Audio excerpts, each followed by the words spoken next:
Assalamualaikum warahmatullahi wabarakatuh.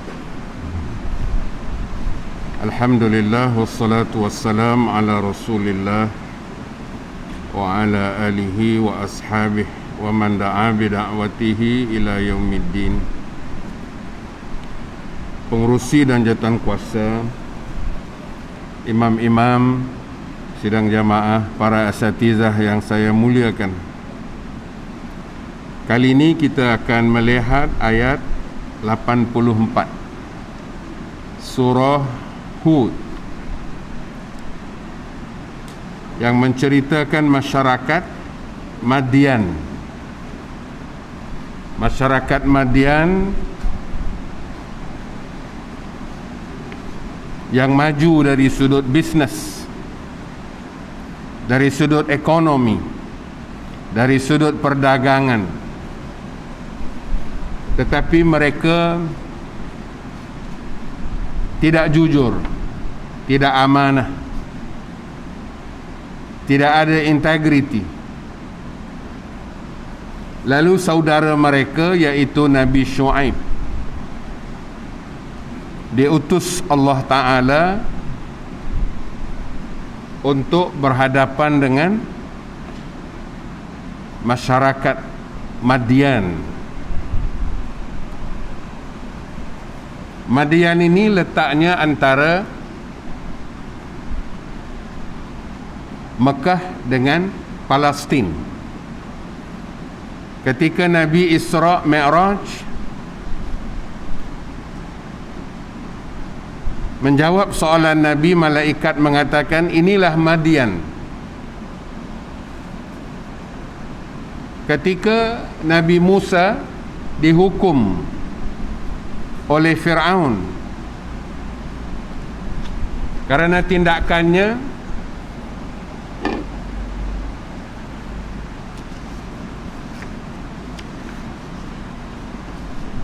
ke atas seorang Qibti,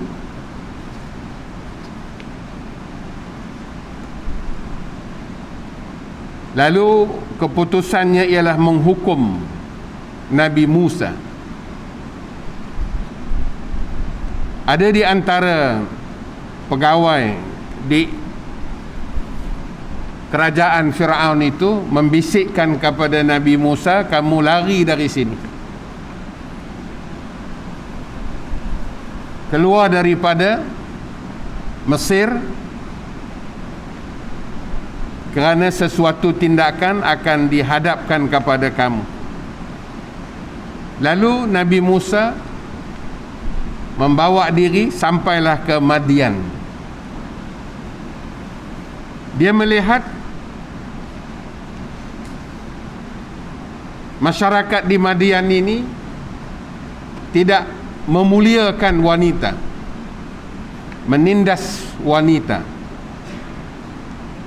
Apabila dia perhatikan ketika mengambil air, orang-orang yang lemah tidak diberi tempat. Mereka terpaksa tunggu giliran yang akhir. Lalu Nabi Musa menawarkan diri untuk membantu dua orang gadis, iaitu anak kepada Nabi Syuaib. Akhirnya baru dia tahu itu adalah anak Nabi Syuaib.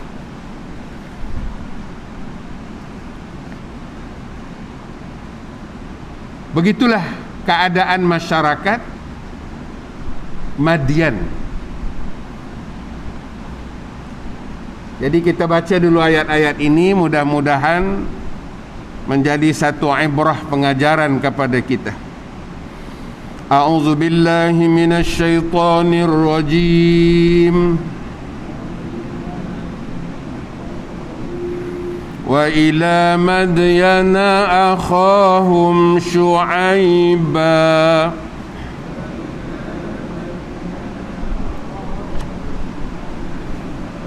qala ya qaumi i'budullaha ma lakum min ilahin ghairuh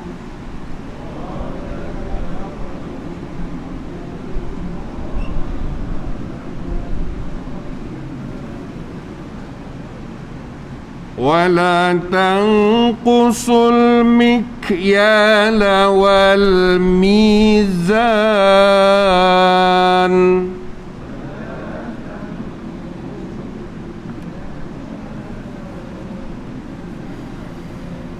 إني أراكم بخير وإني أخاف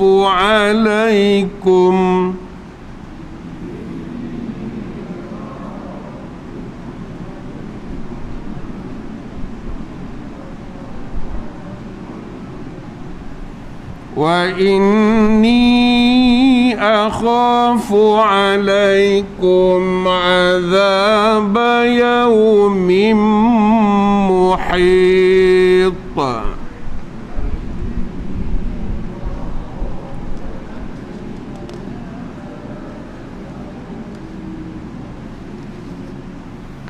ويا قوم أوفوا المكيال والميزان بالقسط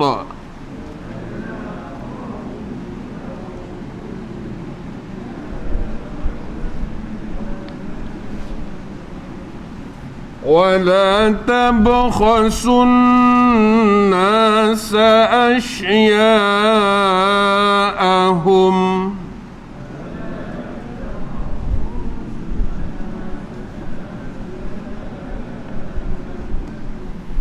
ولا تعثوا في الأرض مفسدين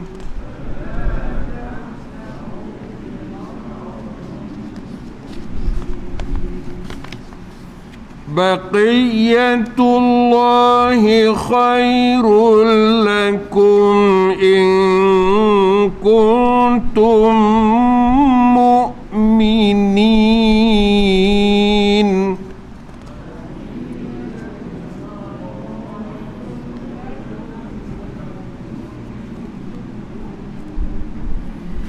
وما أنا عليكم بحفيظ.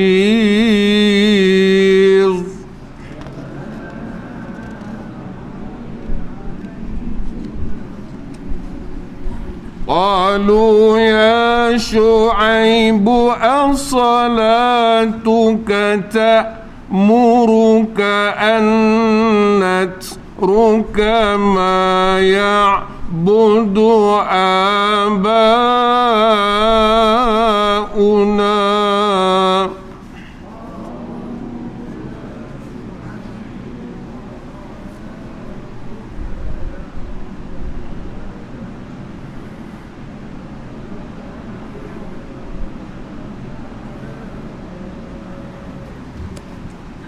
أو أن نفعل في أموالنا ما نشاء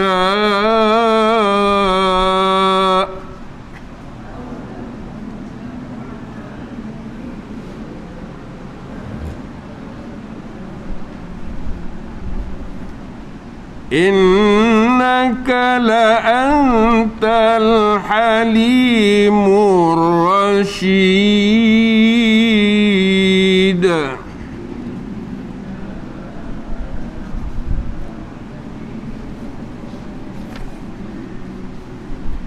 قال يا قوم أرأيتم إن كنت على بينة من ربي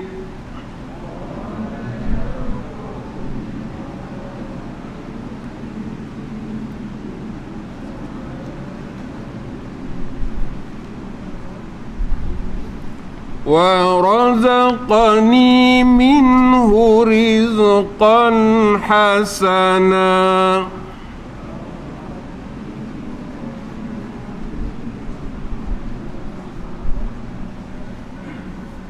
وما أريد أن أخالفكم إلى ما أنهاكم عنه. إن أتبع إلا ما يوحى إلي وما أنا عليكم بحفيظ. قالوا يا شعيب إنك لست علينا بمرسل إنا لنراك فينا ضعيفا وإنا لنظنك كاذبا. قال إني معكم ولكن أريد أن أطمئن قلبي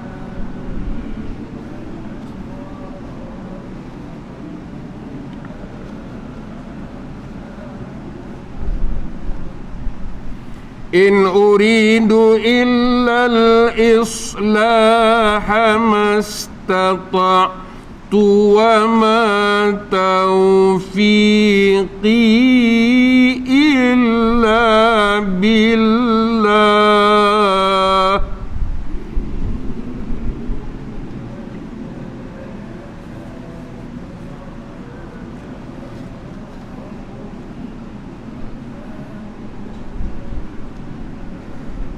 Alaihi tawakkaltu wa ilaihi unib.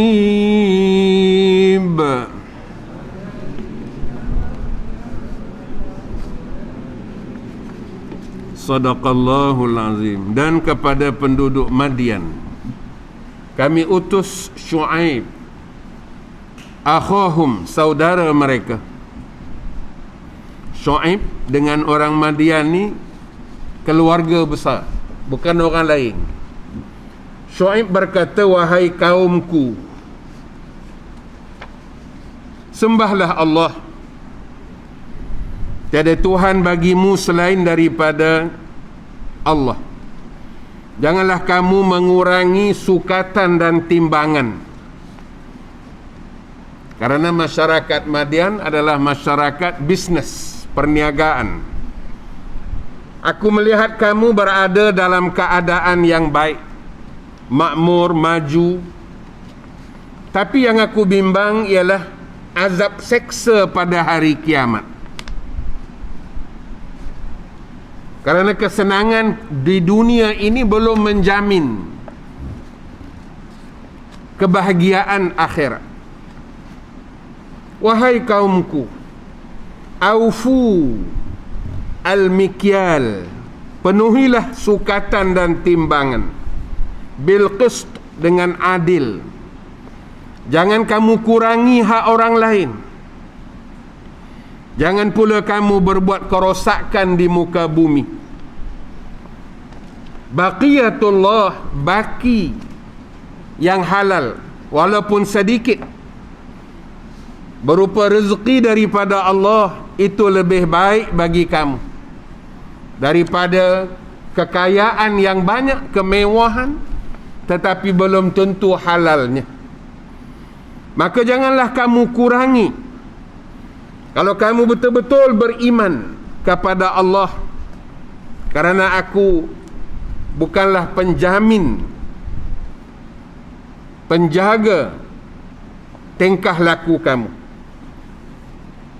Apa kata mereka kepada Nabi Syuaib?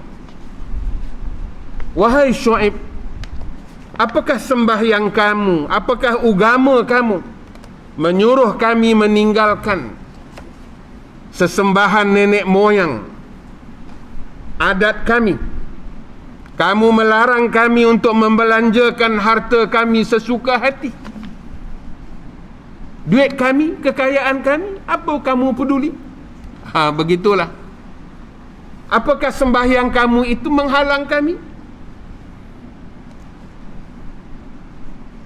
Lalu mereka menyindir Nabi Syuaib, bukankah kamu ini Al-Halimur Rashid? Kamu ni bukankah orang yang penyantun lagi bijak? Tapi kata-kata itu adalah merupakan sindiran, nak menghina Nabi Syuaib. Apa kata Nabi Syuaib? Qala ya qaum, wahai kaum aku, wahai bangsa aku,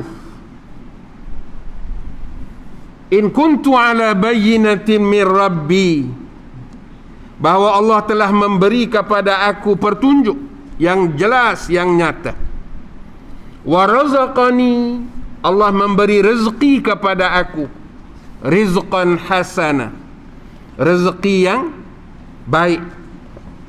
Aku menegur kamu bukan kerana aku nak habuan, sebab aku dah cukup. Tuhan bagi rezeki kepada aku, rizqan hasana. Tetapi apa yang aku nak tegaskan, kata Nabi Syuaib, wa ma uridu an ukhalifakum ila ma anhaakum anhu. Kata Nabi Syuaib, aku tidak akan membenarkan diri aku melakukan sesuatu yang aku larang kamu melakukannya. Aku larang kamu dan aku tidak membenarkan diri aku melakukan apa yang aku larang. Itulah namanya integrity, keadilan. Setengah orang dia suruh dia larang, tapi dia yang buat.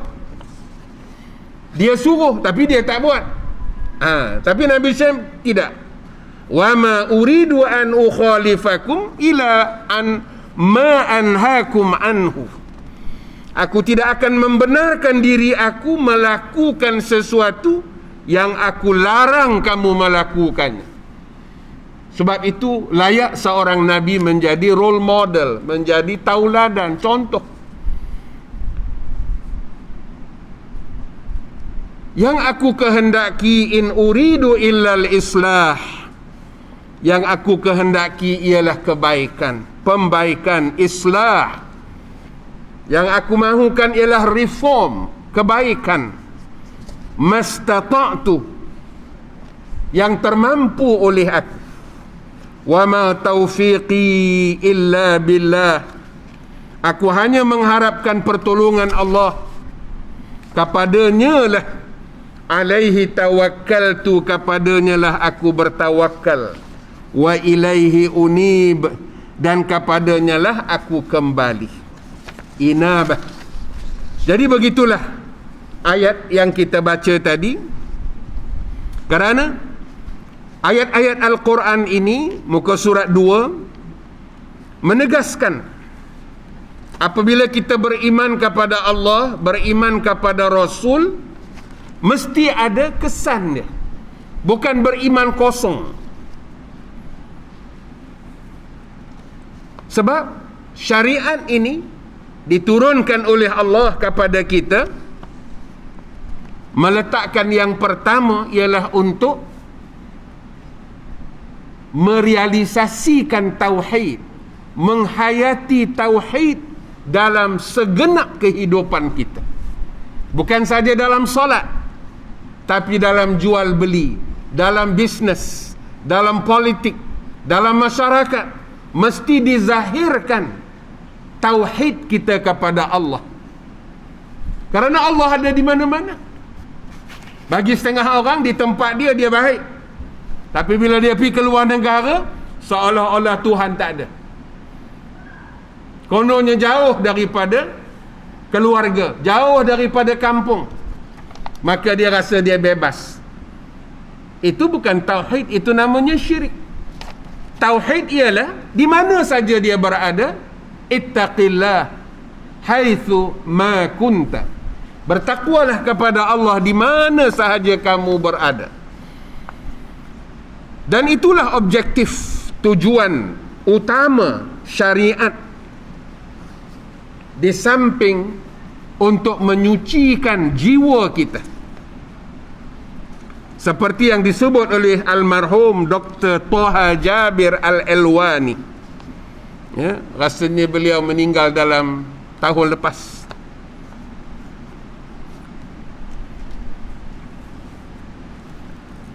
Syariat ini tujuannya ialah untuk kebaikan manusia. Masalihul ibad, kebaikan manusia. Itulah tujuan agama ini. Kalau kita berjaya menyampaikannya kepada manusia, termasuk orang bukan Islam. Kerana perintah Nabi Syuaib ini ialah kena jujur dalam perniagaan. Timbangan, sukatan, janji kena ditunaikan dengan benar. Begitulah tema kepada ayat-ayat ini.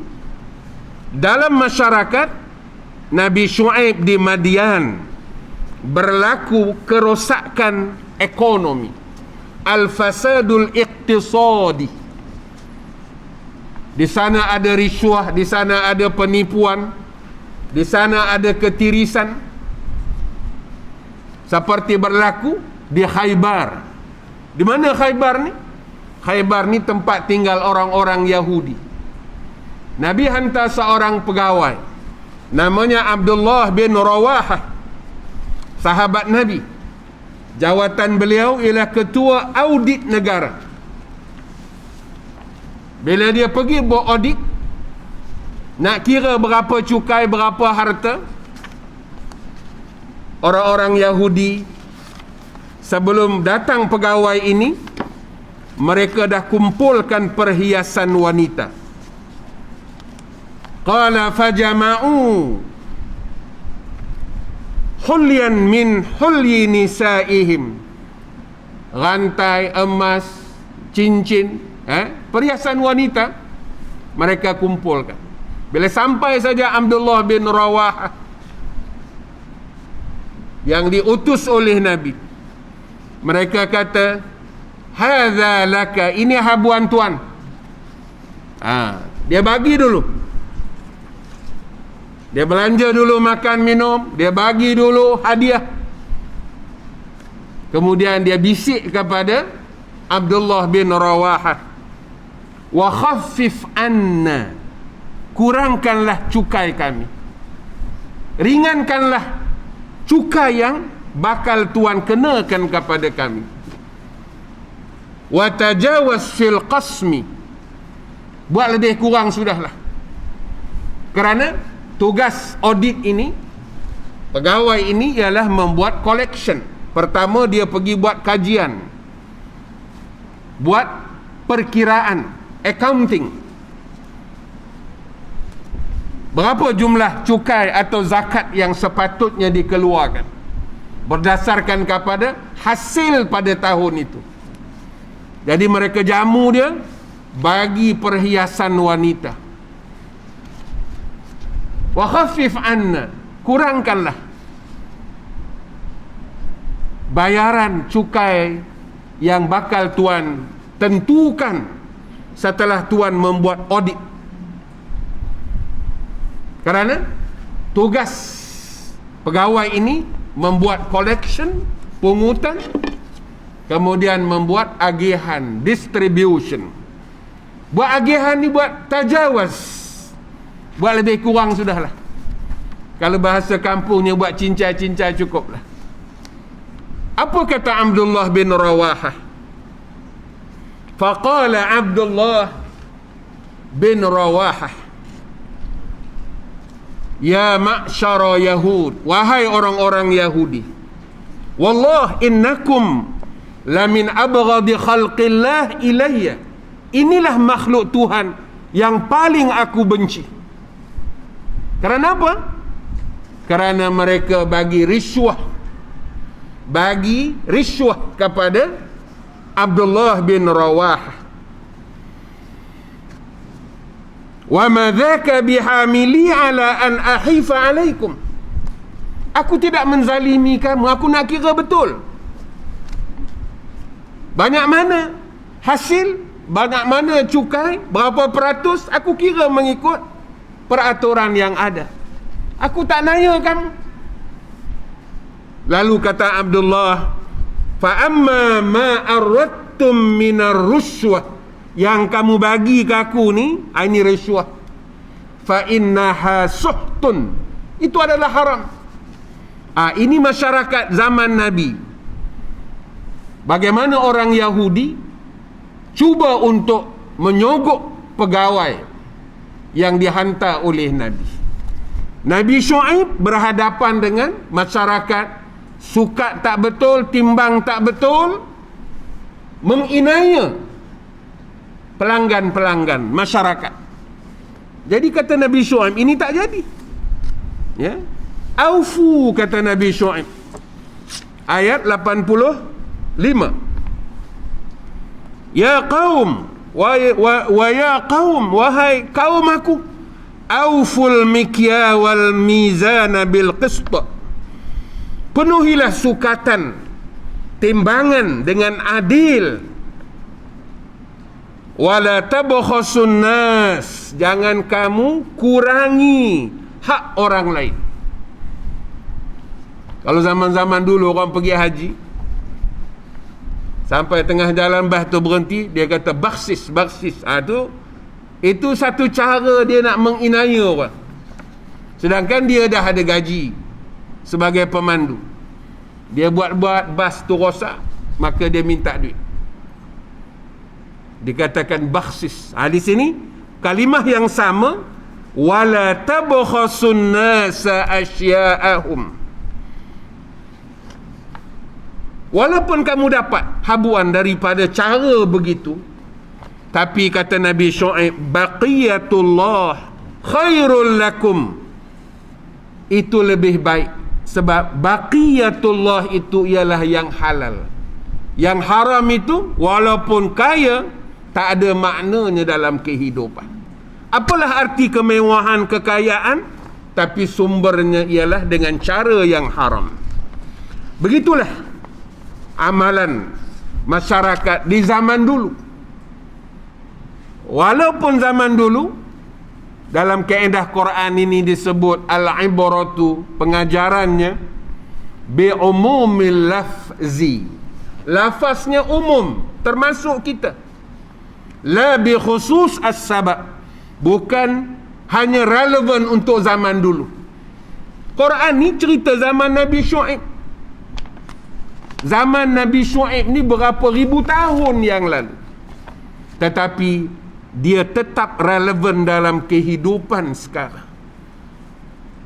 Sama ada dia pihak yang berkuasa, seperti orang yang pemodal, ataupun pemodal kecil, maka Nabi Syuaib tekankan, wala ta'thau fil ardi mufsidin. Janganlah kamu membuat kerosakan di muka bumi. Apa kerosakannya? Kerosakan ekonomi. Janji tak betul, timbangan tak betul, sukatan tak betul. Zaman itu cara mereka nak dapat keuntungan. Maka ditegur oleh Nabi Syuaib. Maka pada muka surat 2, dalam muqaddimah ini menegaskan di bawah sekali, sifat kebendaan tamak, rakus, mementing diri, itu namanya haiwan ekonomi, mengeksploitasi rakyat kecil menerusi pelbagai bentuk, sama ada penipuan, penindasan, muka surat 3 atas sekali, pengkhianatan dalam urus niaga, seperti yang diamalkan sekarang. Baru-baru ini Ketua Audit Negara mengatakan 2 perkara. Dia kata adalah malang sekali kerajaan terpaksa membuat hutang baru nak membayar hutang lama. Bila dia audit, 620 juta berlaku ketirisan dalam pengurusan pentadbiran keuangan negara. 620 juta rekod tahun 2020. Bukan saja peniaga di pasar, tetapi dalam kementerian-kementerian, bila dia buat order barang tak sampai, tapi kena sign, suruh mengaku kata barang dah terima. Itu berlaku dalam jabatan-jabatan tertentu. Harga sekian, markup lebih. Pasal apa? Ini duit government. Macam yang didedahkan audit satu ketika dulu.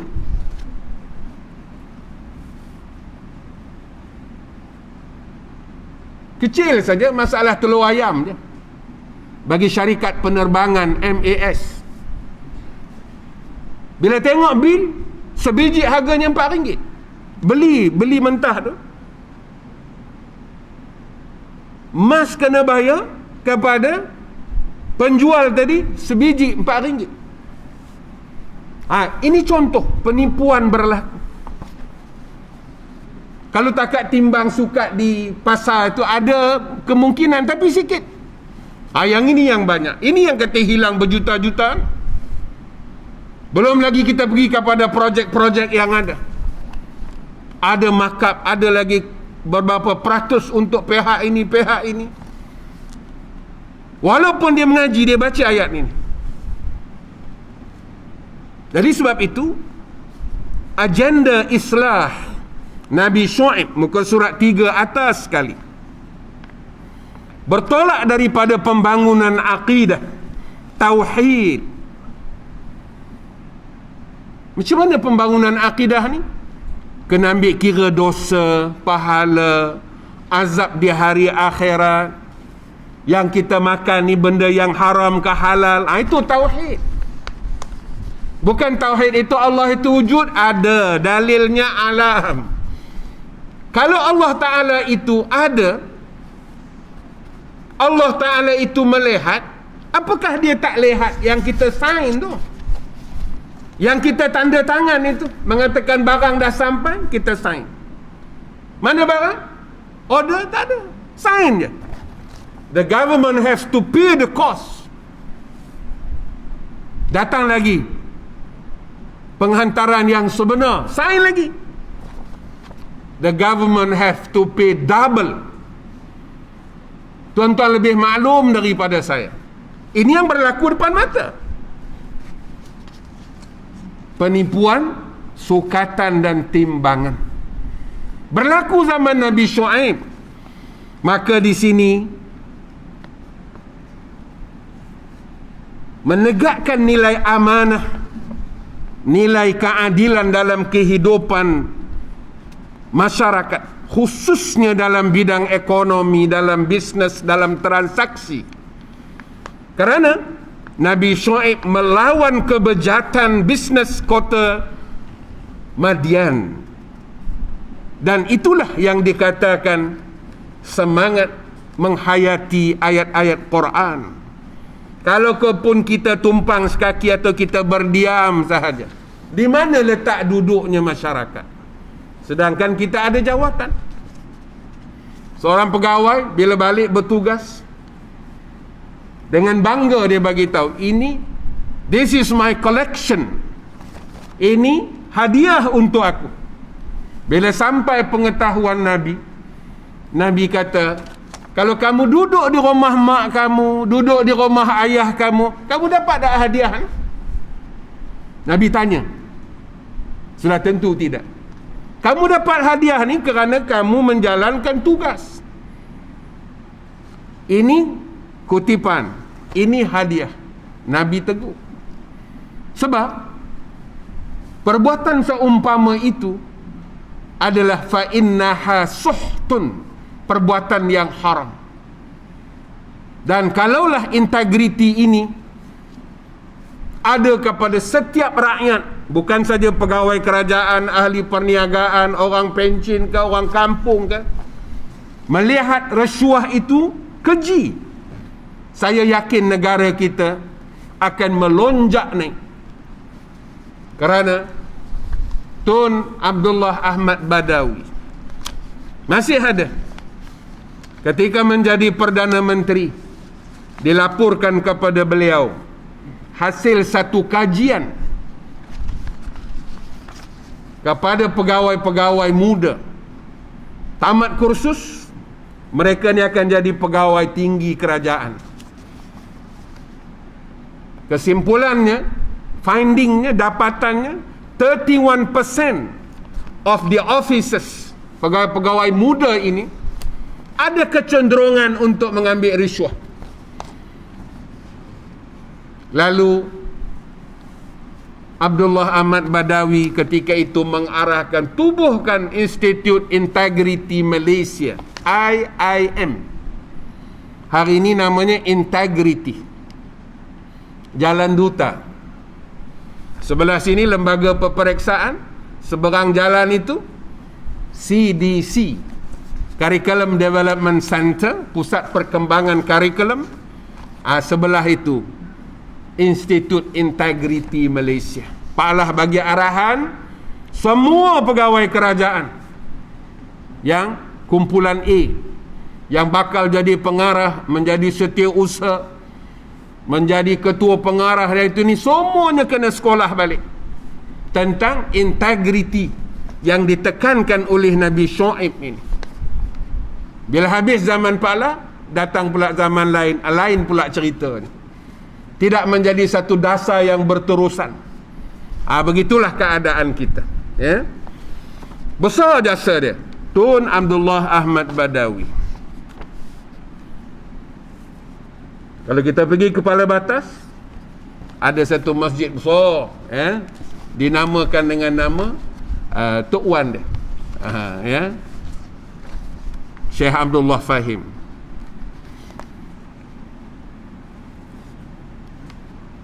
Muka surat 3.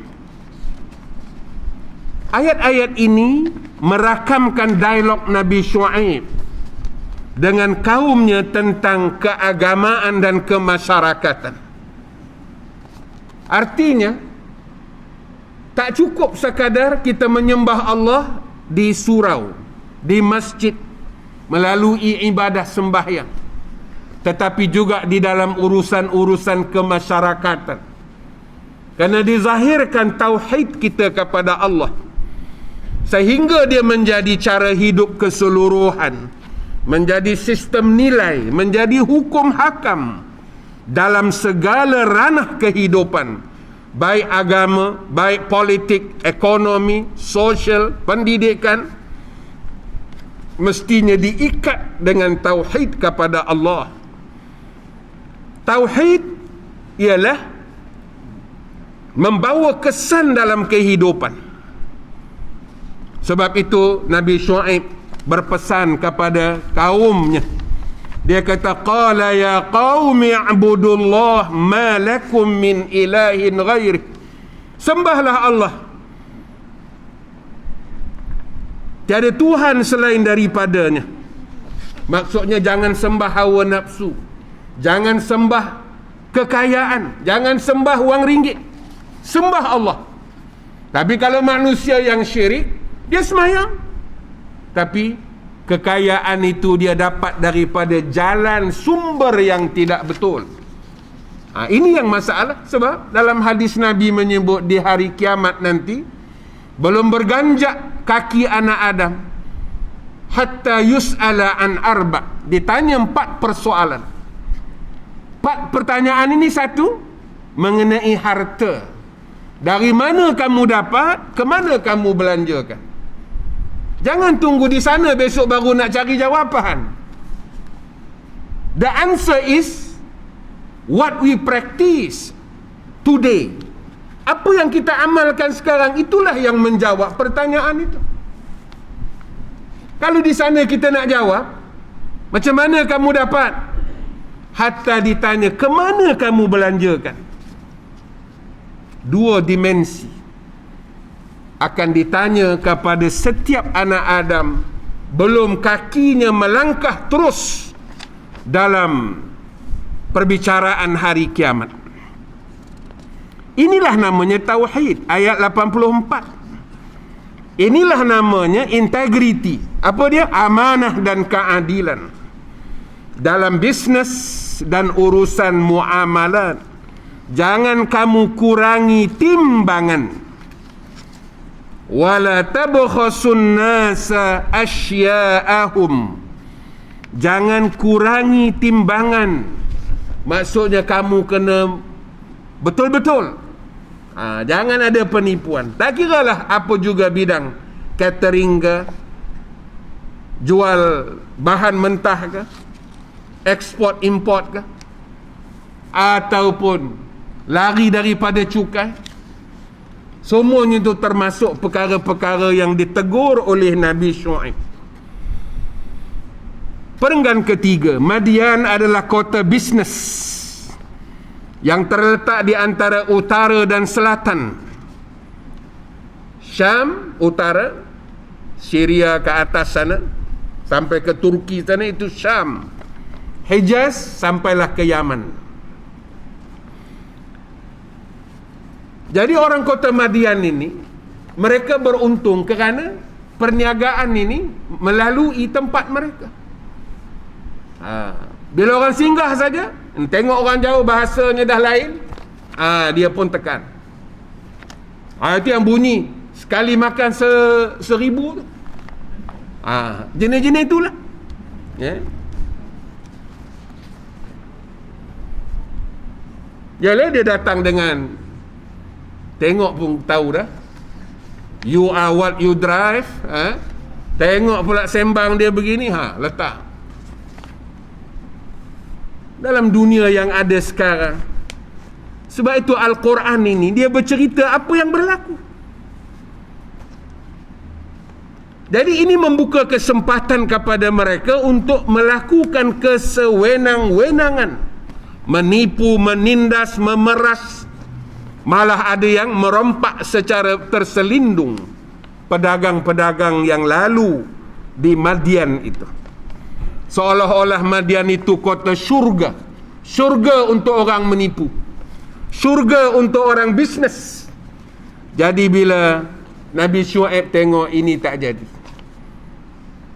Tuhan perintahkan dia, tegur bangsa kamu, kerana ini dilakukan oleh orang-orang yang disebut profesional, melibatkan syarikat-syarikat besar, multinational corporation, iaitu orang terpaksa bayar kerana mereka berselindung di sebalik cara undang-undang yang ada sekarang.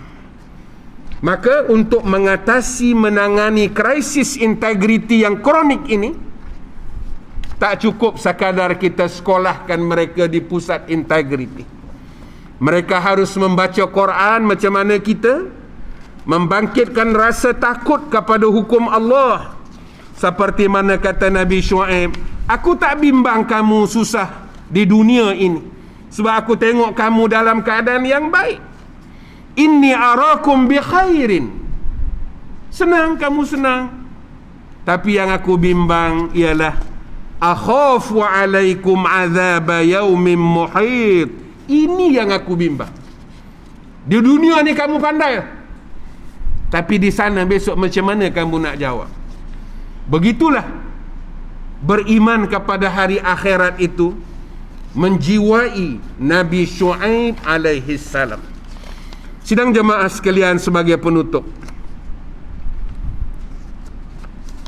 kebimbangan Nabi Syuaib ini juga menjadi kebimbangan kita. Walaupun kita bukan orang kaya, walaupun kita bukan orang yang berkuasa, tetapi kita harus memainkan peranan. Sebab kata Allah, ada orang jika dia diberi kuasa, apakah mungkin dia juga melakukan kerosakan? Ayat 22 surah Muhammad. Fahal asaitum in tawallaitum an tufsidu fil ard. Apakah mungkin bila kamu ada kuasa di tangan, an tufsidu fil ard, kamu melakukan kerosakan, kamu membiarkan perkara ini berlaku, kamu hanya mementingkan kedudukan kamu, harga barang naik melambung begitu, tak ada apa tindakan, sedangkan ada kuasa. Wa tuqatti'u arhamakum, kamu memutuskan hubungan kekeluargaan kerana mementingkan kedudukan kuasa yang ada. Apa nak berlaku? Judi bertambah, arak bertambah, mulut diam, bisu semua. Ini yang kata Allah, la'anahumullah, Allah melaknat kamu kerana ada kuasa kamu tak buat apa-apa. Berlaku penipuan, berlaku dosa-dosa besar, kabairul ithmi wal fawahish. Lalu kata Tuhan, fa'asammahum, kami tulikan telinga pendengaran kamu. Seolah-olah mereka tak dengar masalah ini. Kita yang duduk sini pun kita tahu masalah ini. Mereka yang ada kuasa ni macam tak tahu. Wa a'ma absarahum, dibutakan penglihatan mereka. Mata tu nampak, tapi kerosakan yang berlaku itu seolah-olah dengan mereka memejamkan mata mereka, close an eye, or close both eye and close their ears, tak mau dengar. Kenapa? Kerana nak jaga kuasa dan kedudukan yang ada. Ini Allah tegur. Sebab itu khutbah Jumaat minggu lepas, khutbah sempena keputeraan sultan. Mengambil ayat 41 surah Al-Hajj. Immakannahum fil ard, jika sekiranya kamu diberi kuasa di muka bumi ini. Tak kiralah kuasa apa yang ada, sama ada kamu sebagai pemimpin atau memegang ekonomi dan sebagainya, atau pemerintah. Aqamus salah wa atau zakah wa amaru bil ma'ruf wa nahau anil munkar, mencegah kemungkaran. Ayat 41 surah Al-Hajj dalam khutbah Jumaat minggu lepas, baru 7 hari. Itu sepatutnya kalau ada kuasa, itulah opportunity, peluang untuk mencegah kemungkaran. Apalah arti kuasa yang ada tapi maksiat semakin bertambah, perniagaan semakin tinggi, penipuan, orang-orang yang mendapat hak mereka tapi tak dapat. Di sinilah untuk kita ingatkan sekurang-kurangnya Nabi Syuaib di zaman dia telah menjalankan tanggungjawab. Mula-mula dia larang, kemudian dia seru. Dia kata, jangan kamu, dalam ayat yang kita baca tadi, wala ta'sau wala tabkhasun nas wala tanqusul mikyala wal mizan. Kemudian dia rayu, auful, tunaikanlah. Tadi dia larang. Ini pendekatan dakwah Nabi Syuaib kepada bangsa dia. Jadi kalau kita hari ini kepada masyarakat, jangan kita diam bila kita tengok berlaku riswah, penipuan. Ini biasalah Ustaz. Biasa kita kata. Ini dosa, bukan biasa. Jadi perkara dosa ni kita ingatkan anak-anak kita. Mungkin ada anak-anak kita jadi pegawai, orang-orang tertentu. Jaga ni. Ayat 84 surah Hud, pesanan-pesanan Nabi Syuaib ini relevan untuk kita amalkan sebagai peringatan buat masyarakat kita. Bismillahirrahmanirrahim. Allahumma arhamna bil Quran. Allahumma aftah alaina hikmataka wanshur alaina min khazaini rahmatika ya arhamar rahimin. Walhamdulillah rabbil alamin.